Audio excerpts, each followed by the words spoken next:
Assalamualaikum warahmatullahi wabarakatuh. Pada kesempatan kali ini, saya akan membahas tentang penyelesaian sengketa bisnis. Tiga hal berkaitan penyelesaian sengketa. Yang pertama adalah penyelesaian secara konvensional yang telah saya jelaskan pada video sebelumnya. Kemudian bagaimana asas membuat ke pengadilan. Dan ketiga adalah penyelesaian sengketa alternatif. Tiga jalur penyelesaian sengketa ada tiga. Yang pertama adalah musyawarah, pengadilan, ataupun arbitrase.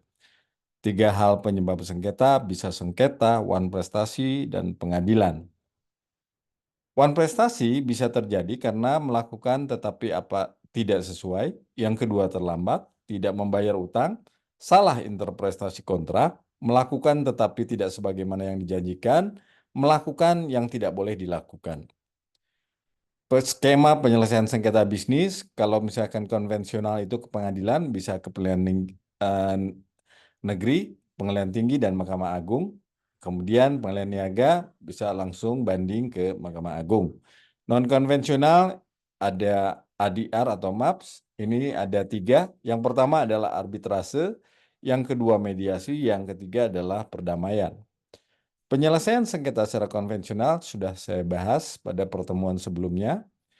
Perbedaannya kalau misalkan sengketa umum ini adalah untuk semua, sedangkan niaga hanya untuk pilot dan hak atas kekayaan intelektual.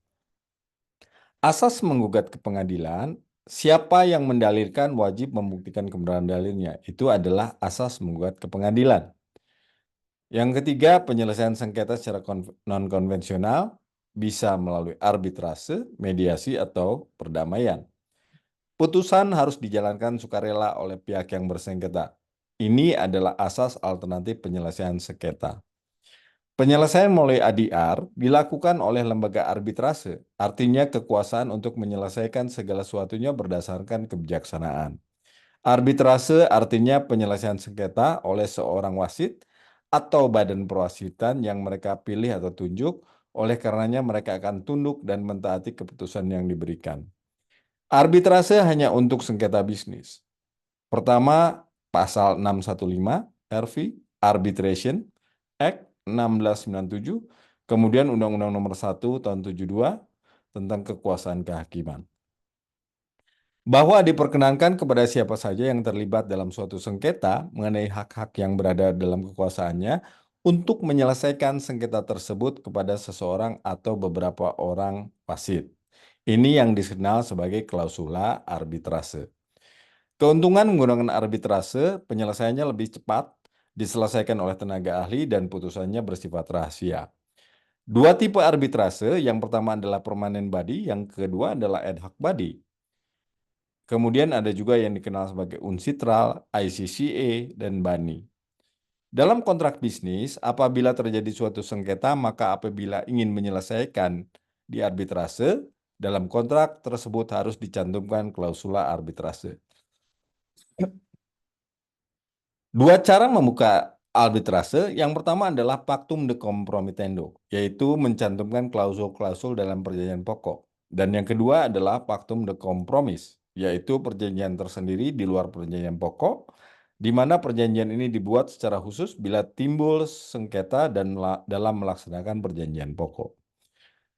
Alasan mencantumkan klausul arbitrase, para pihak kurang paham sistem hukum negara lain, adanya keraguan akan objektivitas pengadilan, pihak asing kurang yakin kemampuan hakim, dan yang keempat, waktu penyelesaian sengketa melalui pengadilan yang sangat lama.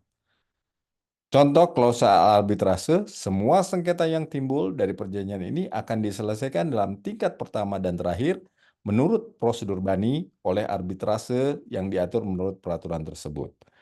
Prosedur pengajuan BANI didaftarkan ke BANI, kemudian pemeriksaan sengketa menurut ketentuan BANI, penyerahan jawaban termohon kepada pemohon, dan yang terakhir bila kedua pihak datang, majelis mengusahakan perdamaian. Konvensi tentang pengakuan dan pelaksanaan arbitrase asing. Pertama adalah Convention of Recognition and Enforcement of Foreign Arbitration Award. Dan yang kedua adalah Convention of the Settlement Dispute Between State and National of Other States. Syarat-syarat putusan arbitrase terikat dalam suatu konvensi internasional, terbatas pada ketentuan hukum Indonesia. tidak bertentangan dengan ketentuan umum, dilaksanakan setelah memperoleh eksekuator dari Mahkamah Agung. Eksekuator dari Mahkamah Agung selanjutnya dilembahkan kepada PN Jakarta Pusat. Selanjutnya adalah mediasi. Mediasi adalah suatu proses damai di mana para pihak yang bersengketa menyerahkan penyelesaian kepada seorang mediator untuk mencapai hasil akhir yang adil tanpa biaya besar, tetapi tetap efektif dan dapat diterima sepenuhnya oleh kedua belah pihak yang bersengketa. Pihak ketiga berperan sebagai pendamping dan penasehat sebagai salah satu mekanisme penyelesaian sengketa. Mediasi digunakan di banyak masyarakat dan ditetapkan kepada berbagai kasus konflik. Mediasi tersebut emergent mediation. Apabila mediatornya merupakan anggota dari sistem sosial, pihak-pihak yang bertikai, pihak memiliki hubungan lama dengan pihak yang bertikai, kepentingan dengan hasil perundingan, atau ingin memberikan kesan yang baik, misalnya sebagai teman yang solider. 4 perilaku mediator, ini adalah 4 macam perilaku mediator. Kemudian hal-hal yang harus dihindari mediator, yaitu ketidaksiapan, mengabaikan emosi, kehilangan kendali, dan kehilangan netralitas. Ini adalah hal-hal yang harus dilakukan seorang mediator. Dan selain mediator, yang paling baik adalah melakukan perdamaian. Perdamaian ialah salah satu alternatif penyelesaian sengketa yang dapat ditempuh para pihak yang berkara. Perdamaian juga mempunyai banyak hasil yang positif ketimbang negatif. Perdamaian hampir tidak pernah dipikirkan karena tiap pihak sudah berfokus pada strategi penyerangan dan pertahanan. Ini keuntungan mulai perdamaian relatif lebih cepat dan penyelesaiannya relatif lebih adil. Itu saja dari saya. Terima kasih. Salam sukses untuk Anda. Assalamualaikum warahmatullahi wabarakatuh.